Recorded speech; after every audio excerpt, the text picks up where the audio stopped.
Hello everyone, आप सभी का मेरे चैनल में हार्दिक स्वागत है। चैनल को लाइक कीजिए, सब्सक्राइब कीजिए। आज आपके साथ बेहद ही इंपॉर्टेंट जॉब अपडेट्स के साथ आया हूँ। जो भी डिप्लोमा स्टूडेंट्स हैं उन सभी के लिए जेई बनने का बेहतरीन मौका आया है दामोदर वैली कॉरपोरेशन के अंदर।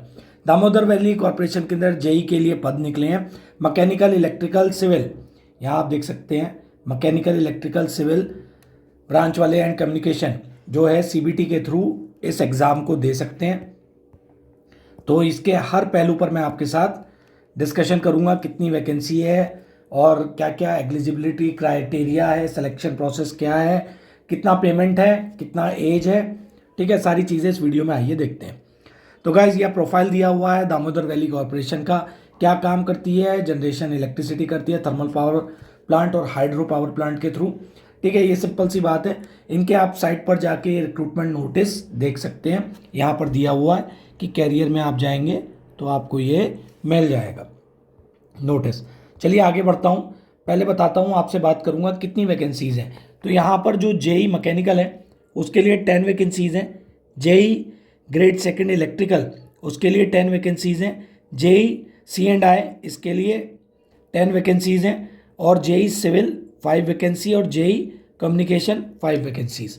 तो यहाँ पर उसी तरीके से यूआर, ओबीसी, एससी, एसटी सभी के अंदर कितनी कितनी वैकेंसीज हैं।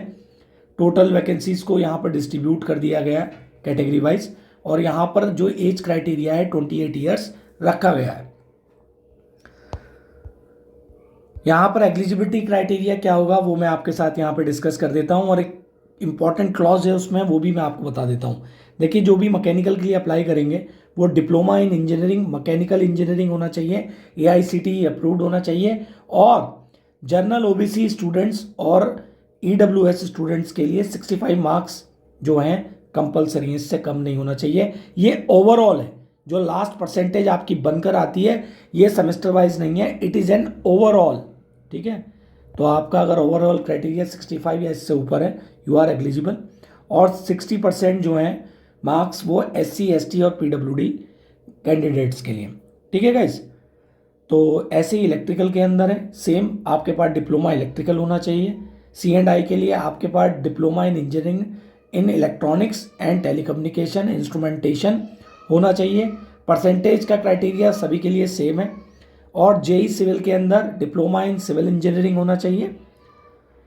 ठीक है, एआईसीटीई अप्रूव्ड सेम क्राइटेरिया। और कम्युनिकेशन वालों के लिए आपका इलेक्ट्रॉनिक्स, टेलीकम्युनिकेशन और इलेक्ट्रॉनिक्स कम्युनिकेशन और टेलीकम्युनिकेशन इंजीनियरिंग होना चाहिए। सब डिप्लोमा है यहाँ पर। ठीक है, जो भी बीटेक वाला स्टूडेंट सोच रहा है क्या वो एलिजिबल है, तो मैं आपको बता देता हूँ। नीचे यहाँ पर इन्होंने एक बहुत इंपॉर्टेंट लाइन लिख दी है, higher technical qualification B Tech, M tech, ME with और without diploma is not allowed. Got it? तो अगर आपके पास आपने डिप्लोमा के बाद बीटेक किया है तो आप डिप्लोमा बेसिस पर ही अप्लाई करें। ठीक है, आप उसमें बीटेक बी वगैरह मत दिखाइएगा। चलिए आगे बढ़ते हैं। इसमें अपर एज लिमिट जो है 28 ईयर्स दिया गया है। ठीक है, और जो एससी, एसटी, ओबीसी और पीडब्ल्यूडी जो कैंडिडेट्स हैं उनके लिए उनकी कैटेगरी वाइज यहाँ पर एज रिलैक्सेशन अपर एज में लिमिट में दिया गया है, वो आप देख सकते हैं। OBC 3 years, SC ST 5 years, बाकी आप यहाँ पर देख सकते हैं और नोटिस में भी चेक कर सकते हैं। सबसे इंपॉर्टेंट बात, सिलेक्शन प्रोसेस क्या रहेगा इसके लिए। देखिए, कंप्यूटर बेस्ड एग्जाम होगा सबसे पहली बात आपके लिए। तो कंप्यूटर बेस्ड एग्जाम जो है आपका, उसके अंदर 2 पार्ट होंगे आपके।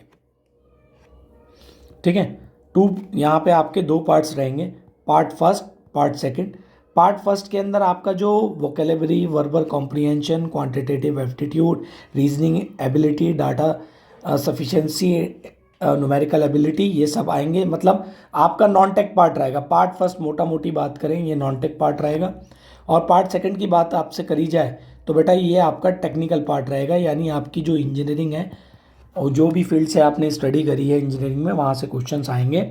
और इन्होंने यहाँ से क्वालिफिकेशन क्राइटेरिया भी सेट कर दिया है कि 50% of total marks in each part, मतलब आपको 50% मार्क्स अटेन करने हैं, जो भी आपके टोटल मार्क्स रहेगा। ठीक है, दोनों पार्ट में। अगर एक भी पार्ट में आपका नहीं हो पाया तो मतलब आपको दोनों के अंदर क्वालिफाइड करना है, इतनी बात है। एससी एसटी के लिए 40% मार्क्स है आपके ईच पार्ट के लिए। तो ये सिलेक्शन प्रोसेस है इसका। उसके बाद आपका डीवी होगा, मेडिकल होगा, ठीक है, तभी आपको अपॉइंट किया जाएगा। नो इंटरव्यू, इसमें कोई इंटरव्यू आपके लिए नहीं है। पेमेंट क्या क्या प्रोसेस है, तो जनरल कैंडिडेट्स, ओबीसी और ईडब्ल्यूएस के लिए 300 रुपीज़ है। ऑनलाइन आप अप्लाई कर सकते हैं, जब करेंगे तो आप ये पेमेंट आपको देना पड़ेगा। SC ST PWD कैंडिडेट्स के लिए आपको फीस नहीं देना है, इससे अलग आपको कोई फीस यहाँ पर नहीं है। तो मोड ऑफ एप्लीकेशन क्या है आपका, 5/5/2023 से आप यहाँ पर साइट पर जाकर अप्लाई कर सकते हैं। जो लास्ट डेट है अप्लाई करने का 26/5/23 है और पेमेंट का भी लास्ट डेट है 26/5/23। तो गाइज उम्मीद करता हूँ ये इन्फॉर्मेशन आपको पसंद आई हो। इसी के साथ thank you so much guys. Channel को सब्सक्राइब करें, शेयर करें ऐसी अपडेट्स पाने के लिए, और चैनल के साथ जुड़े रहें। इस वीडियो को शेयर कीजिए। Thank you so much.